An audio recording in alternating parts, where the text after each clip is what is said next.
Po mga salita, nandun ang pagpapala, kagalakan at panibagong pag-asa. At sa oras na ito, sa iyo na namin po pinagkakatiwala ang bawat sandali. Muli naming maranasan ang biyaya at pagpapala ng iyong mga salita. At patuloy po na mangibabaw, Panginoon, ang iyong mga salita sa aming kalagitnaan. At sa panahon na ito na kami nagdiriwang ng pag-alaala ng kapanganakan ng Panginoong Hesus, madama po namin ang tunay na mensahe ng Pasko. Purihin ka, dakilang Diyos. Ito po ang aming dalangin sa pangalan ng Panginoong Hesus. Amen. Meron tayo ditong artistang kasamahan. Nakita ko sa attendance kasi pangalan ng artista. Sino po yung Frede Aguilar? Sino ang Frede Aguilar? Taga-Lidong yata yan. Ha? Si Boko King nandyan ba rin? Multipurpose Cooperative. 4 na taon na po tayo. At meron pang humabol na blessing. Yan po ay sa ibang mga church naman. At meron din tayo mga activity gagawin. Kaya salamat na daman natin sa leadership ang pagpapala ng Panginoong Diyos financially, materially, especially ang spiritual na pagpapala ng Panginoong Diyos. Ano po yung napakahalagang regalo ng Diyos na dapat po nating matanggap? At kung tinanggap na ninyo, ano po ang resulta nito sa ating buhay? Banggitin sa inyo yung mga talata ng banal na kasulatan. Sa Luke chapter 2 verse 8 to 20, yung may mga banal na kasulatan po, pwedeng sundan nyo po ako, English, Tagalog, Bisaya, Bicol, or anong lingwahe po yan. Tayo po yung magbabasa ng Biblia Christmas. Kaya yung iba hindi nagse-celebrate kasi wala namang Pasko talaga sa Bible. Ano yung sineselebrate po natin? Yung kapanganakan ni Jesus. Ang ibig sabihin ng Christmas, Christ to the masses. Christ to the masses. Kaya pag kayo magagawa ng mga message, hindi X ang ilalagay nyo, tapos mas. Parang tinanggal nyo si Christ, inalagay niyo yung mas, no? Yan po yung mga dapat na maayos po pagdating sa kapanganakan ng Panginoong Jesucristo. Yung concept nandun, no? Quote up ang English, pero sa atin, sanay tayo, rapture. The rapture of the church. At pangatlo, yung Trinity. Ano po yung isang teolohiya na ang pinaniniwalaan isang Diyos na may 3 persona. The Father, Son, and the Holy Spirit. Merong oneness theology, merong Trinity theology. Kaya yung 3 word na yun, hindi makita sa Biblia, pero ang konsepto na naroroon. No? Kaya dito po, tatalakayin po natin yung iba't ibang mga bagay patungkol sa Pasko. At saka po, makikita natin, habang tayo nagbabasa ng Biblia, wala pong binanggit o naitalang eksaktong araw at buwan ng kapanganakan ng Panginoong Jesucristo. No? Naging traditional po kasi tayo na every December 25, ito yung celebration ng Christmas sa Pilipinas o sa ibang mga Christian country. Pinuksan ng Diyos ang kanyang nabi, the first cry of baby Jesus. Dahil sa biyaya ng Diyos ay naligtas kayo nang dahil sa inyong pananampalataya kay Kristo, hindi ito sa inyong mabubuting gawa kahit walang dapat ipagmalaki ang sinuman. Kailangan natin i-celebrate kasi ito ang simula ng pagliligtas ng Diyos sa sangkatauhan. Doon sa John chapter 3 verse 16, gayon na lamang ang pag-ibig ng Diyos sa sanlibutan. Pag sinabing sanlibutan, isa na tayo doon. Gayon na lang ang pag-ibig ng Diyos sa sanlibutan, kaya't ipinagkaloob niya, ibinigay niya, iniregalo niya the greatest gift of all. Wala nang pinakamahalagang regalo at pinakadakilang regalo ang pwedeng matanggap ng tao. Ito yung regalo ng Diyos na ang laman ay si Jesus. Tingin mo doon sa Ephesians chapter 2, 8 and 9, nandun na rin yung kaloob. Pagdating natin sa Roma 6:23, nandun pa rin. Libreng kaloob ng Diyos kay Jesucristo nang dahil sa ating pananampalataya. Minahal tayo ng Diyos at dapat mo itong malaman. Kaya ngayong Christmas, huwag nating sayangin ang mga Christmas messages. Tayo po itatayo mga kapatid. Sa verse 8 ng Lucas chapter 2, doon ay may mga pastol na nasa parang at nagbabantay ng kanilang mga tupa ng gabing iyon. At tumayo sa harapan nila ang isang anghel ng Panginoon at nagliwanag sa kapaligiran nila ang kaluwalhatian ng Panginoon. Gayon na lamang ang kanilang pagkatakot. Ngunit sinabi sa kanila ng anghel, huwag kayong matakot. Ako'y may dalang magandang balita para sa inyo na magdudulot ng malaking kagalakan sa lahat ng tao. Isinilang sa inyo ngayon sa bayan ni David ang tagapagligtas, ang Kristong Panginoon.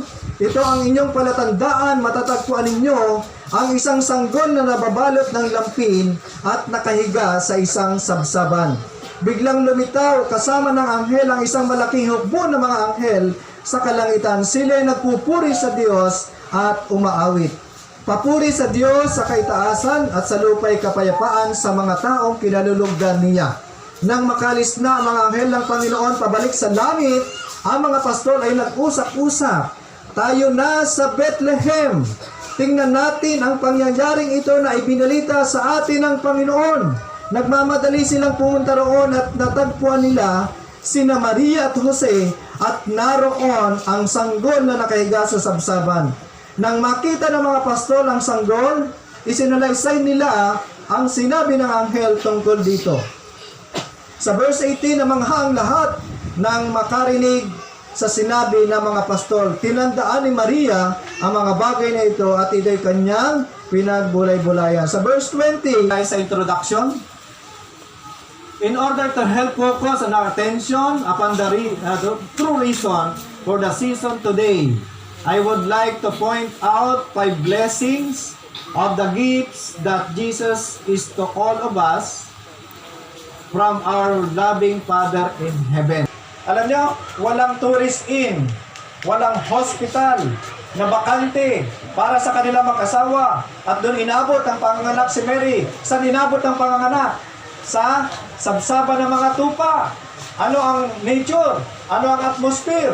Hindi mabuti ang amoy. Hindi magandang kapaligiran. Madilim. Madumi. There's no room for Jesus sa lugar na yun. Minsan sa dami ng ating alalahanin ngayong panahon ng Kapaskuhan, wala nang kuwang sa Jesus para pag-usapan mo siya sa buhay mo. Amin po. Sa reality, ang dami tayo nagkakandara pa sa Christmas celebration. Sinabi yan ng anghel ng Panginoong Diyos galing sa langit at sinabi niya sa mga shepherd, mga pastor.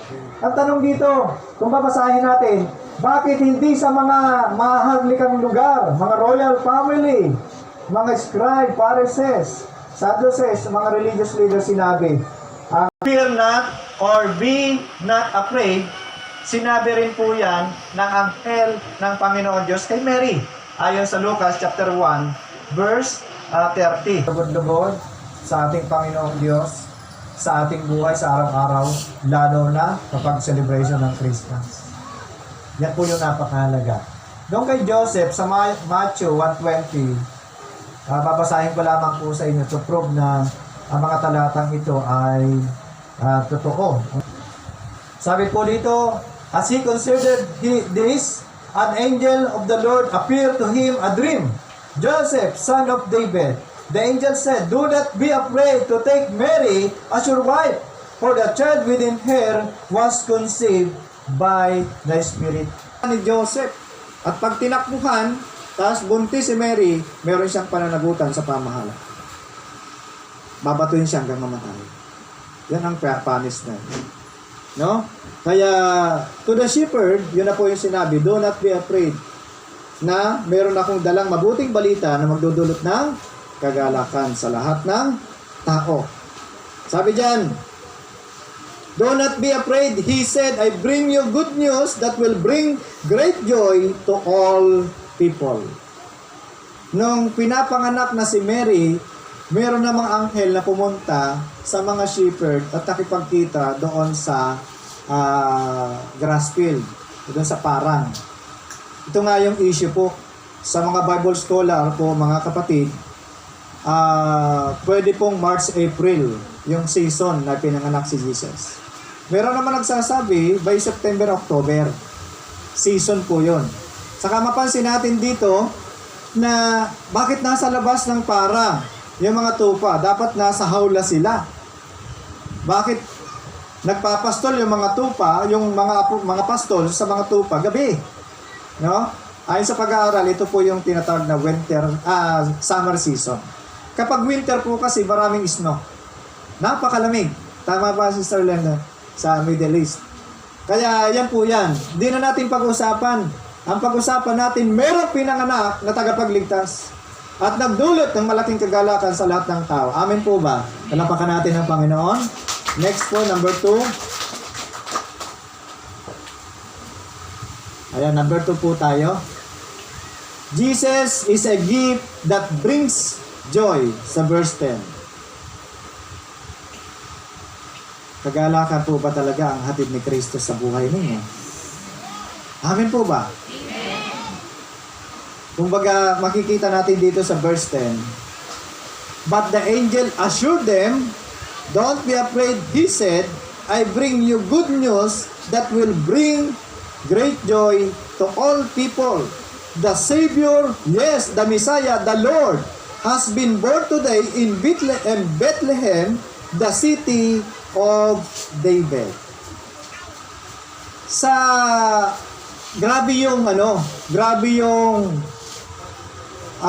excitement ng angel to deliver the message of God na merong mabuting balita. Tayo po, alam niyo po sa atin, in reality, ang daming masisamang balita araw-araw. Tama po. Maraming ang marites. Pakikialaman yung buhay natin minsan. Yan yung tinatawag na character assassination.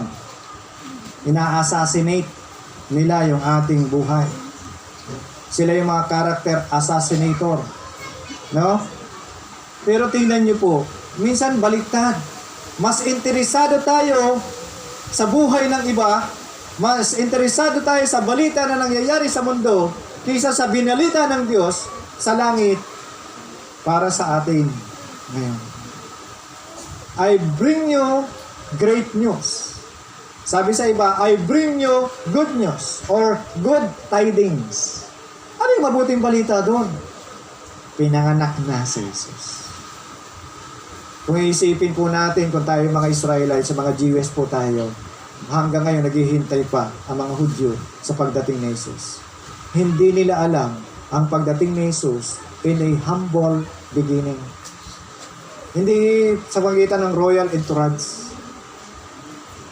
From heaven, ang Messiah. Pero bakit doon lamang siya natagpuan sa sapsapan? Act of, kanina act of love, ngayon act of humility. Ipinapakita ng Diyos na ang hari na ito, ang Panginoon, tagapagligtas at Messiah na dumating, ay dumating sa isang simpleng kaparaanan ng Diyos. Nako? Kaya ngayon, more than 2,000 years ago na ang nakaraan, iba na ang celebration ng mundo patungkol kay Kristo. Amen po. Iba na. Noon, wala namang handa. Wala namang binanggit doon, celebration. Pero dahil tayo'y nagdulot sa atin ng kagalakang ito, mahilig tayo sa celebration. Mabuti ang celebration, the more na napipraise natin ang ating Panginoong Jesus. Amen po ba? Sabi, ang panahon daw ng Pasko ay pagbibigayan. Kasi bilang role model ang Diyos, na ibinigay niya sa atin si Jesus kahit hindi tayo karapat-dapat bigyan. Kasi tayo makasalanan, ibinigay ni Jesus ang kanyang kaisa-isang anak na si Jesus. Kaya napakahalaga. The good news is the gospel. Ano ang mabuting balita? Ito yung mabuting balita ng banal na kasulatan patungkol sa ating Panginoong Jesus. It is explained in verse 11. The Messiah, the Lord, ay pinanganak na. Diba? Sino po sa inyo na anak ninyo nung ipanganak, hindi kayo masaya?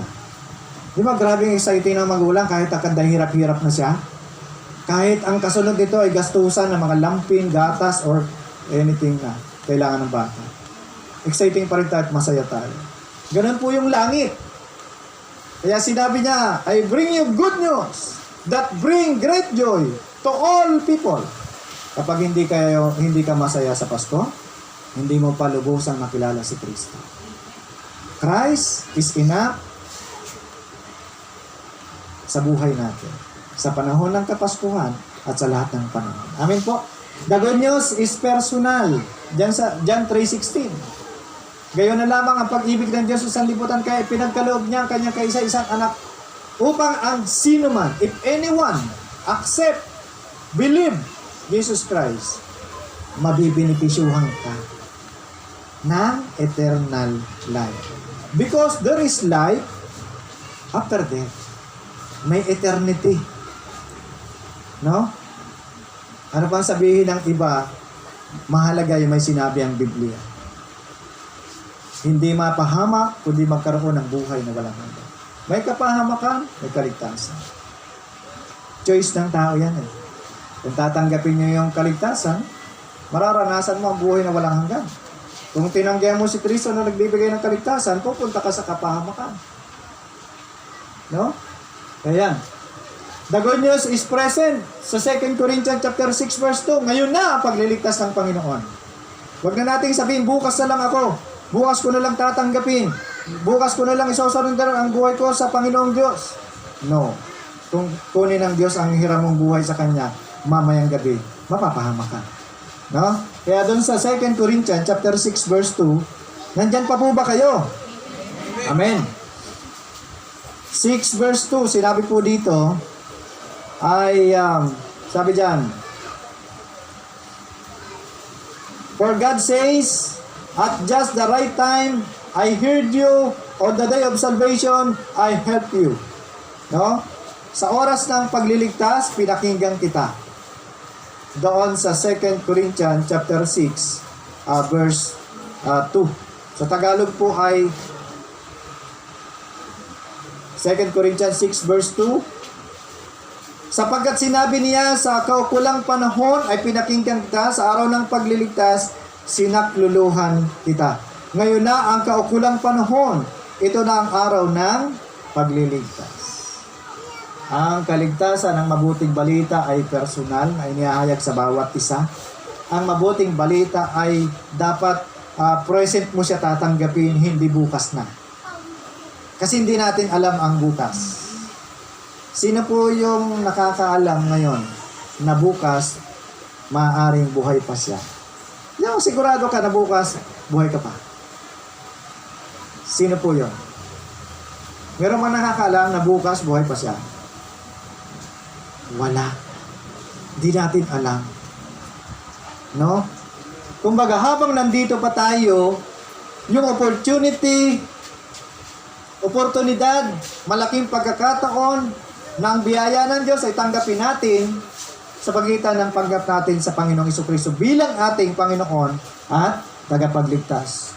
No more waiting, no need to delay, huwag ka nang magpatumpik-tumpik pa. Kapag si Kristo ang pinag-uusapan, kapag kaligtasan ng kaluluwa, ang nakasalalay, hindi pwedeng makasakali pa. Christ is born today. Ito yung celebration ng Christ's birth. Nang hatid po niyan salvation sa pagitan ng paghahayag ng mabuting balita. The good news is a fulfilled prophecy. Yung kanina, doon sa Isaiah, hula pa lang. After 800 years, naganap ang sinasabi ng hula. No? Biblically, nangyari po yun. Next. Jesus is a gift that brings peace. Payapa ka ba ngayon sa buhay mo? Maaaring yung mga pastol na, mga shepherd na nagbabantay ng tupa sa parang nung gabing iyon, maaaring may mga pinagdadaanan sila, maaaring balisa, walang kapayapaang natatagpuan, kasi ang pag-aalaga ng tupa ay isa sa pinakamababang uri ng trabaho sa bansang Israel. Ibig sabihin, napakakaraniwang tao nila at maraming mga needs sa buhay na hindi nangyayari sa kanila. Ibig sabihin, hindi nila matagpuan yung peace of mind. Kaya sabi dyan, I bring you Good news. Ang mabuting balita ay nagdudulot ng kapayapaan. At si Jesus ang regalong ito na nagdala ng kapayapaan sa mundo. Amen po ba? Kapag wala ka kay Kristo, wala kang kapayapaan. Pwede kang maging masaya. Para maging masaya ka, pwede mga bayaran. Pwede kang mag-invest. Punta ka sa mga, ano ba yun, yung mga nagpapatawa sa mga bar. Mga karaoke bar ba yun? Yung mga nagpapatawa dyan. Talagang mag-i-enjoy ka. Panood ka ng mga pelikulang comedy. Minsan pag ako talaga nai-stress na, nood lang ako. Tatawa na ako niyan. Lalo na yung mga bata ng mga video clips dyan sa YouTube.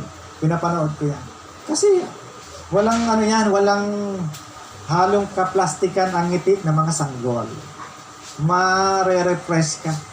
Pero dito po, pag sinabing si Jesus, ang kapayapaan, no, ay nagdala ng kapayapaan, sulit po yan.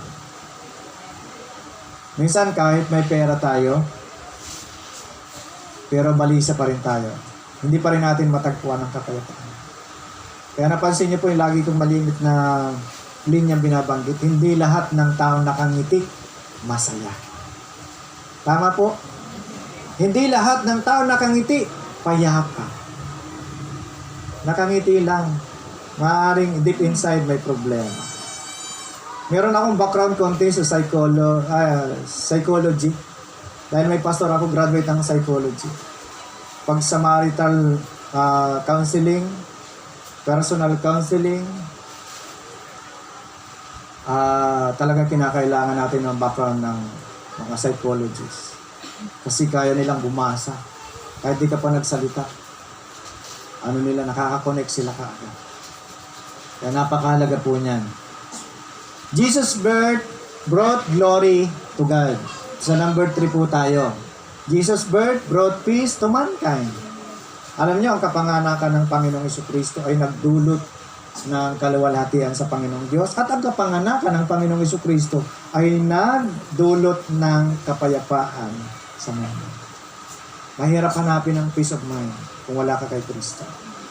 Isa sa mga binabanggit po doon sa gifts of the Holy Spirit sa Galatians chapter 5 verse 22-23, peace of mind. Hindi yan nababayaran. Pusa siya, ipinagkakaloob, at bunga ng banal na Espiritu sa ating mga buhay. Number 4, Jesus is a gift to be shared with others. Itong mga pastol na mga tupa, simula nang marinig nila ang mabuting balita ng Diyos sa pagitan ng mga anghel, no? Alam niyo po yung ginawa po nila, nag-usap-usap sila. Sa verse 17 and 18, malapit na po tayong matapos. Ang sabi diyan, after seeing him, the shepherds told everyone that had happened and what the angels had said to them about this child. All who heard the shepherd's story were astonished. Nagulat sila. Isipin nyo nang ma-witness po ng mga angel, marinig nila yung sinabi ma-witness ng mga shepherds yung sinabi ng angel, no? Sila ay inihayag nila ito sa kanilang kapwa. Inihayag nila ito sa kanilang kapwa. Ito po yung reality as Christian. Tapatin ko po kayo. Ano ang madaling ibigay ngayon sa iyong kapwa na alam nating mga nangangailangan sa nito? Ulam o si Kristo? Diba, may kapitbahay kang kaibigan mo, close friend mo, katsikahan mo. Pag marami kang ulam, diba, nagsishare ka. Kaya mong gawin yan? Ay, kumusta naman? Sinishare mo na ba si Christ? Yun ang pinakamahalaga para sa iyong kaibigan. Itong mga pastol na ito, nung umalis na yung mga angel, sila naman pumunta sa ibang tao. At inihayag nila si Kristo sa kanilang narinig at nasaksihan. Dapat ganun din tayo. Ang Christianity ang dapat nag-exist. Alam niyo po, ang Islamic faith ang mas nag-exist, number 1. Pangalawa lang ang Christianity. At sa Kristyanismo, ang daming grupo pa na may mga problema about beliefs. No? May Christian Catholic. Merong Christian Orthodox. Pag sinabing Orthodox, ortho means right, dox means doctrine. No? Orthodox. Christian Orthodox. Pero may mga ritual pa rin, di pa rin nakakawala. No? Kaya, the shepherd became the first Christian evangelist. Akala natin ang evangelist nag-aral sa theological school. Galing sa seminary. Pero pag sinabing evangelist, evangelium, the good news, sharing the good news of Jesus. Kaya natin gawin yun. Hindi porke hindi ka pastor, hindi mo magagawa. Mayroon ka lamang John 3:16, sinare mo sa iyong kapwa. Act of evangelism. Inihahayag mo ang mabuting balita ni Kristo sa iyong kapwa. Pero totoong pag-ibig at pagmamalasakit sa kapwa po natin. Kaya nga yung pangalawa nating core values, love and compassion for others. Pag-ibig at kahabagan sa ating kapwa. No? Kapag wala na tayong malasakit sa ating kapwa, hayaan lang natin itong mapunta sa impyerno. Hayaan lang natin siyang mamatay na hindi nakakilala kay Kristo. No? Ayan. The first witnesses to spread the good news of the Messiah. Sino po? Mga shepherd.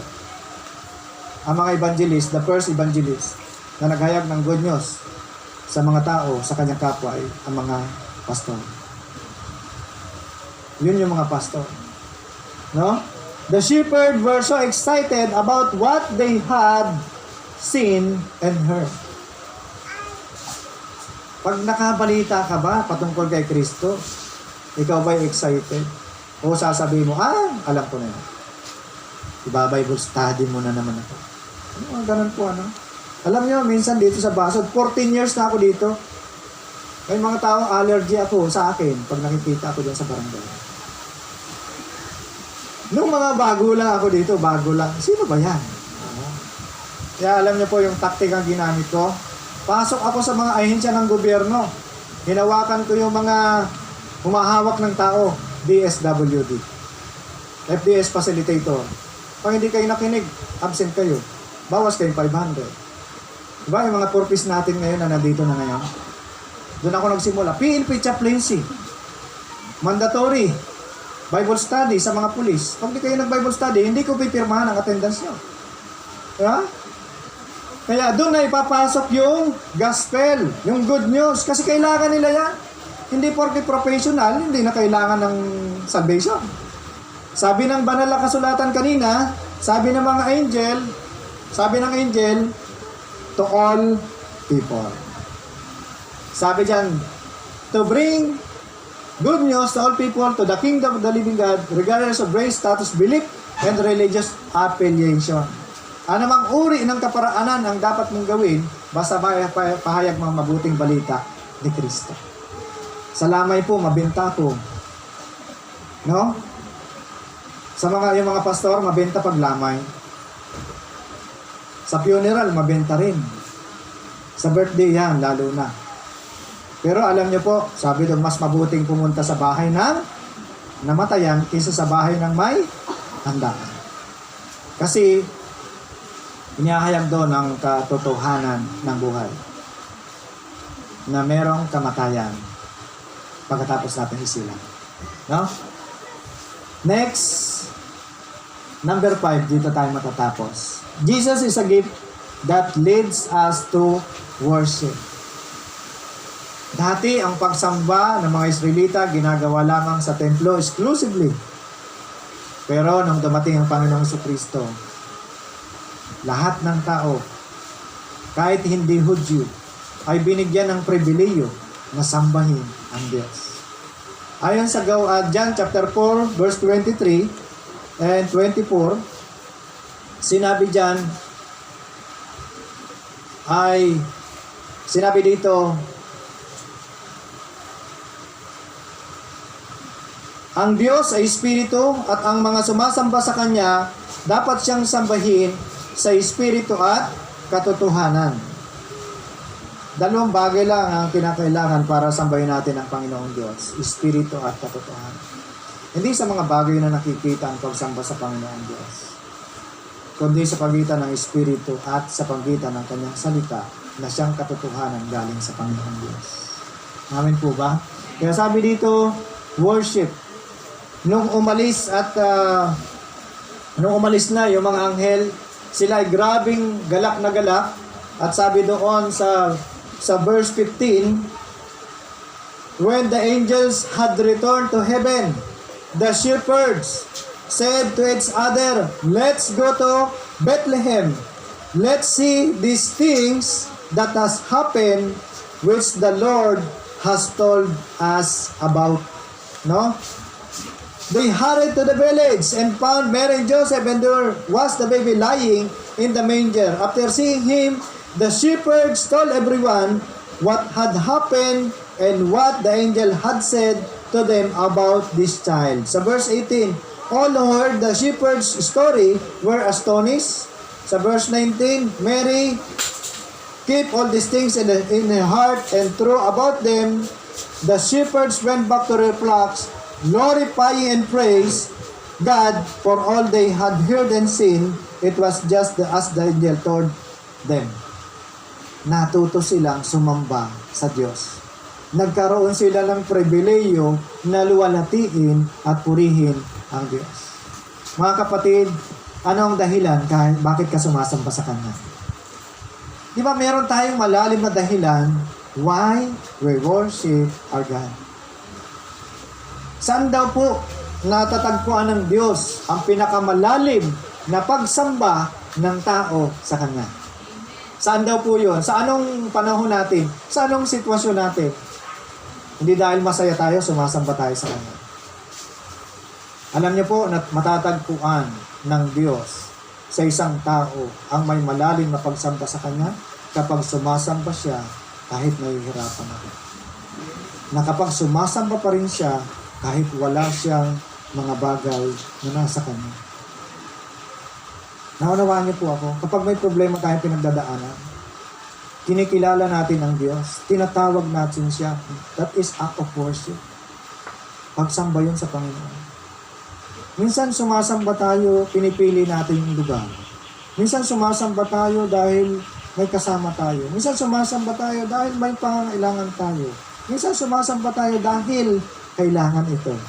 Pero magandang sambahin ang Diyos. Maging si pinakamatinding problema na ating pinagdadaanan. We worship Him. Kasi yung pag-iyak na totoo sa Panginoong Diyos, nakikita mo yan. Dito po sa bahay ng Basod, napakarami na natin. Ang dami nang narating ng ministeryong ito ng Panginoong Hesus. Meron na tayong mga grupo ng mga intercessor. Marami na tayong mga worship center. Kulang pa ito pag tayo ay nag-gather. Marami tayong mga kapatiran sa barangay. Ngayon lamang po tayo nagkakaroon ng gathering. Alam niyo, pangarap ko dito, bago ako umalis ng bayan ng Basod, magkaroon ng worship service sa Basod Municipal Covered Court. Yung daan-daan tayo na tayo ay magsasamba sa Panginoon. Nakarating na tayo sa tribal mission. Nakarating na tayo sa mga PWDs. Nakarating na tayo sa mga forties, isolated areas. Na kahit may nagbabanta ng buhay, tuloy lang tayo. Bakit? To share the gospel of Jesus Christ.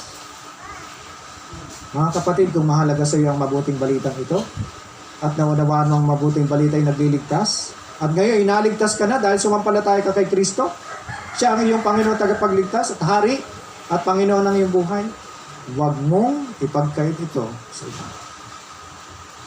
At yung mga anghel, yung mga shepherd, mga pastor, nung makita at marinig nila ang sinabi ng anghel, pumunta sila sa kanilang kapwa, ipinagsabi sa Jesus. Yan ang tunay na nakatagpo ng mabuting balita. Minsan, alam niyo po, nagiging agent tayo ng kaaway. Ang pinapahayag pa nating balita, kasiraan ng ating kapwa. Pero ang maganda ngayon, para talagang makuha natin yung message ng good news of Jesus Christ, ipahayag natin sa iba. Kilala niyo po yung great evangelist ng mundo, si Billy Graham. Ang kanyang prayer, one soul a day. Isang kaluluwa sa bawat araw. Alam niyo, maraming sumama sa crusade niya. Mga billionaires sa mundo. Kapag meron siyang evangelistic crusade, Pilipinas, Australia, Dubai, Taiwan, Hong Kong, hindi siya gumagastos. Meron siya mga major sponsor. Alala niyo po, dumating sa Pili Camarines Sur, yung anak niya, hinakot niya ang mga taga Camarines Norte. 12 bus. Walang bayad, libre, back and forth. Kasi si Billy Graham, may mga major sponsor ng mga billionaire na ang purpose niya to share the gospel, to proclaim the good news of Jesus Christ. Tayo po, kaya natin gawin yan. Ako dati wala akong pinag-aralan. Nangarap lang ako magpagamit sa Panginoong Diyos. Dapat ganun din tayo mga kapatid. Ano ang silbi ng pasto kung wala si Kristo? Isa sa paborito kong kanta, ako nagsisimula pa lang na mananampalataya. What is Christmas without Jesus? What is Christmas without Jesus? And without Him, what would be to celebrate? Nakuha niyo po yung message. Ano ang Pasko para sa iyo kung wala si Kristo? Anong dahilan bakit ka mag-celebrate ng Kapaskuhan? Wala naman si Kristo sa buhay. At sa pagharap natin sa Panginoong Diyos, walang ibang hahanapin ng Diyos sa atin, kundi yung ating pananampalataya kay Kristo. Amen po. Tayo po tumayo mga kapatid. Praise the Lord. Hallelujah. Hallelujah.